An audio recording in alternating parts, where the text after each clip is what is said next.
This is a historic moment that has united the world by the bravery of the Colombian people. This is a turning point. You are bringing strength and inspiration to the most powerful states in the world to speak the truth for the first time in 77 years. We owe you the world. You have given us hope in this world. We have all the evidence to know that Israel is breaking the law, but what we haven't seen is courage from states to actually implement their legal obligations. The Hague Group began with 9 nations of the global south, and I don't think that was an accident, but we do see in the struggle of the Palestinians the same struggles that we have had with colonial occupation, with military counterinsurgency, whether you're looking at Malaysia, Colombia, or South Africa under apartheid regime.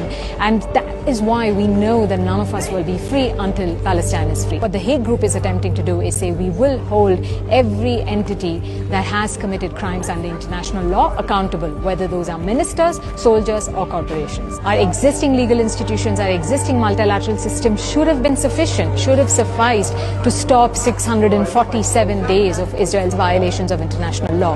And that we have exceptional legal clarity on this. The International Court of Justice has ruled that the occupation is unlawful. The UN General Assembly resolution voted that Israel must, within 12 months, end its unlawful presence. And the United Nations has now declared Gaza the hungriest place on earth. What this group is trying to do is implement its obligations under international law. What does that mean? That means that knowing and having the evidence that a genocide is taking place in Palestine by Israel, we as countries have an obligation not to export arms. We as countries have obligations not to use our factories or our ports for vessels and ships that are carrying military equipment, that are carrying iron, that are carrying coal, that are carrying steel over to Israel, which finances and underwrites the economic might of the military industry of Israel. And those are the specific levers that we are attacking, that we are cutting off, which is a real principled position of cutting complicity.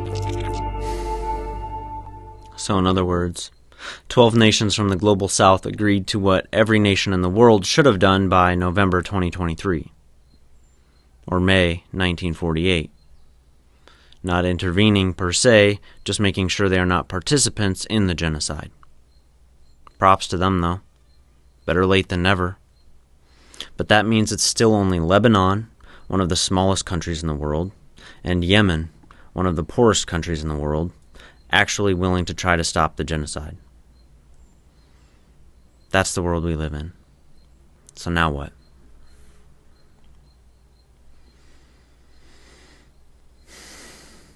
Now what?